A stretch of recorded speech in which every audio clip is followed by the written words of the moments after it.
Bueno, eh, vamos a hablar sobre otro personaje, Platón. Platón, maestro de Aristóteles y discípulo de Sócrates. Hablamos ya de Sócrates. Sócrates era, como dijimos, un pensador de la calle, ¿no? Un pensador iconoclasta que educaba ahí en vivo en la ciudad de Atenas.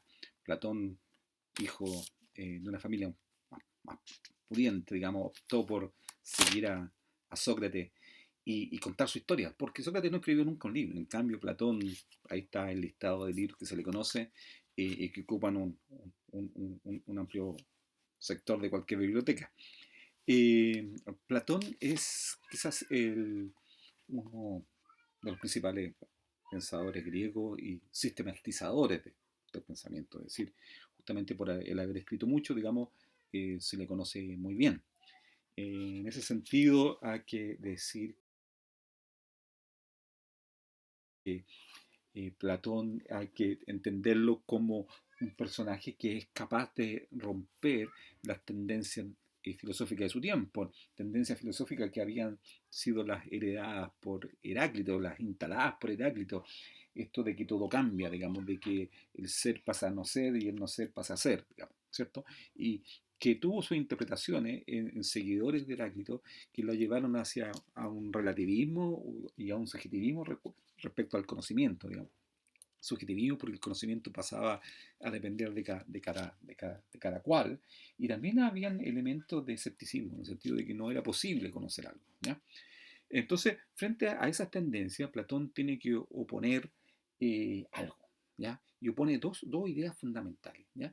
Que son las siguientes, ¿ya? Si ustedes observan a su izquierda, ese rostro de un hombre que va cambiando, pero es el mismo hombre, ¿cierto? Quiero representar al mismo hombre que va pasando el tiempo y que al pasar el tiempo va cambiando su materialidad, va cambiando las sensaciones que tenemos de él.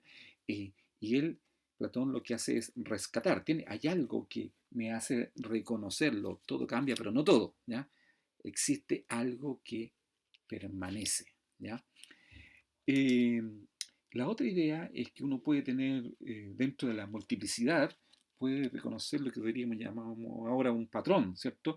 Por ejemplo, hay una serie de animales de cuatro patas, con orejas, con ojos, con rostro, ¿cierto? Lo que hoy día uno puede llamar perros, ¿cierto? Son todos perros, digamos, ¿ya? Entonces, perro actúa como la unidad y la multiplicidad, Yorkshire, Dálmata, los que sean, actúan como la multiplicidad. Entonces, pero la gracia está en que reconocer o ver, digamos, eso uno puede disentir si eso es cierto o falso, digamos, depende de cómo se ubique filosóficamente, pero reconocer esa unidad. Hoy día lo llamaríamos concepto, el concepto perro a partir de la experiencia de ver estos animales. Pero para Platón el concepto perro es anterior a la multiplicidad, la unidad es anterior a la multiplicidad. Por lo tanto, son dos ideas fundamentales, esto de que en todo cambio, en todo pasar, ¿ya? De algo, de una cosa, existe algo que permanece y que la unidad es anterior a la multiplicidad. Entonces, ¿hacia dónde apunta y por qué está esta diapositiva con este famoso cuadro de Pablo Picasso, ¿cierto? Pintor cubista español. Si ustedes ven la figura del toro superior, se va rescatando, Pablo Picasso va rescatando líneas en las cuales permanece la idea de toro. ¿Ya? Entonces, es un poco esto lo que hace Platón, es decir, las cosas pueden cambiar, pero hay algo detrás que no cambia. ¿Ya? Y esos trazos finales, esos pocos trazos finales que nos dibujan la idea de toro, eh, podrían ser lo esencial. ¿Ya? Este día, para eso está, para rescatar lo esencial. La mayoría de las cosas cambian, ¿vale? Las cosas físicas cambian, ¿no? La sensibilidad y cómo las percibimos cambian las sensaciones que tenemos con ellas, ¿ya? Cambian, pero no todo. ¿Ya? Existe algo que permanece y eso Platón lo denomina ousia, que en una traducción al latín se llamó essentia y bueno, es lo que conocemos hoy día como esencia. ¿Ya? Hay una esencia y que no es material. Como no es material, la idea que hay detrás, lo común, el patrón que hay acá en esta figura, ¿cierto? ¿Qué es lo común? ¿Ya? Nosotros decimos son cosas todas circulares, ¿cierto? Es un ejemplo de cosas circulares. Entonces, bueno, entonces la circularidad. Lo común es la circularidad. Y la circularidad es una construcción que Platón dice existe la circularidad y yo la reconozco. ¿Ya? La circularidad es anterior y va a existir con independencia incluso de la existencia de los seres humanos. La circularidad está y los seres humanos la reconocen. ¿Ya? ¿Y la reconocen por qué? Porque los seres humanos tienen un alma y el alma conoce estos elementos anteriores y eternos. ¿Ya? Entonces, lo que hace Platón es instalar frente al mundo que nosotros percibimos, de las sensaciones, al mundo que no entra por el sentido, instalar un mundo que se llama el mundo inteligible, que es el mundo de las eh, ideas y de estos conceptos eternos, ¿ya? Como la circularidad, como la justicia, como la bondad, como, la, como, como estas cosas. ¿Ya? Entonces, en el fondo, Platón viene un poquito a instalar una solución al debate Heráclito en que todo cambia, Parménides en que el ser es eterno y no cambia. ¿Ya?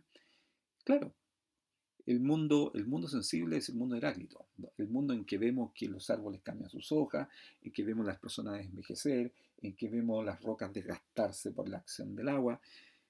Las cosas cambian, ¿ya? Las cosas dejan de ser. Es el reino del no ser, ¿cierto? Y en cambio lo de Parménides, las cosas eternas, las cosas trascienden, el reino del ser. El número 3 es el número 3, la circularidad, la bondad será, y la justicia será y son siempre, no perecen. Por lo tanto, ese es el mundo de las cosas eternas, el mundo de Parménides. Entonces, ahí es una de las cosas singulares que uno puede rescatar de Platón, en que viene a ser esta solución al conflicto Heráclito-Parménides. Y lo ilustra muy bien, ahí lo ilustra con el famoso mito de la caverna, que es lo que está dibujado en el fondo, en que dice, los hombres viven en el mundo sensible, ¿ya? Pero ese es el mundo falso, pero ese es el mundo falso, no es el mundo verdadero. ¿Ah? No, son, lo que observamos son verdaderas sombras, ¿cierto? Hay hombres atrapados que tras un fuego observan la sombra de lo que es el mundo real. ¿Ya? Y justamente el mundo real es ese mundo de las ideas, ese mundo ideal. ¿Ya? Por lo tanto, el mundo de Platón, este mundo inteligible, es donde vive el amor. ¿Has escuchado hablar del amor platónico? ¿Ah? Ese amor a toda prueba, amor incondicional, ese amor puro, ¿ya? Como concepto eterno. ¿Ya? Entonces, para Platón lo que se trata es que el hombre transite desde el mundo sensible al mundo inteligible y trate de conocer este mundo inteligible, porque ese es el mundo verdadero. ¿Ya? Pues bien, acá está demostrado. ¿Por qué? Porque hacer ese tránsito es ir por la idea de bien, por la idea de bondad. La flecha que está ahí en esta diapositiva apunta a transitar desde lo que está abajo, que es el mundo sensible, hacia ese mundo ideal. En el mundo sensible, donde están las cosas que nos llegan por los sentidos, donde nos hacemos imágenes de esas cosas, donde eh, lo conocemos y lo comunicamos a través de discursos opinables, donde vale lo subjetivo, ¿cierto? Es un conocimiento sensible, es un, es un, los discursos son opinables, estamos hablando de las creencias razonables que uno puede tener sobre las cosas. Es el mundo de la doxa, ¿ya? Que significa creencia u opinión. Y hay que saltar de esa doxa al mundo de que es lo que llamaríamos hoy día los conceptos de la pureza, ¿cierto? De la búsqueda de ese concepto único, ¿ya? Que para Platón sería el mundo que sí existe. ¿Y dónde ubica qué cosas hay ahí? Por ejemplo, los entes matemáticos, los objetos ideales. ¿Se acuerdan? Las matemáticas tienen objetos ideales. ¿Por qué? Porque pertenecen al mundo ideal. ¿Ya? Donde también están las ideas morales, las ideas metafísicas, el conocimiento que se es el conocimiento que se adquiere a través de la dialéctica. Y la dialéctica, ¿qué es lo que es? Es el acto conversatorio, el acto del diálogo que hace que dos personas al conversar vayan entrando a este mundo, porque en el fondo hay una inducción a que el alma que vive en el mundo ideal se recuerde. Y por lo tanto el acto de conocimiento es un acto de recuerdo, es un acto de reminiscencia. ¿Ya? Así se dice, es un acto de reminiscencia. Conocemos por reminiscencia en este perfeccionamiento del método mayéutico que sería la dialéctica. Este es el mundo donde es posible el conocimiento, es el mundo del episteme, la ciencia o el conocimiento verdadero. Eso es.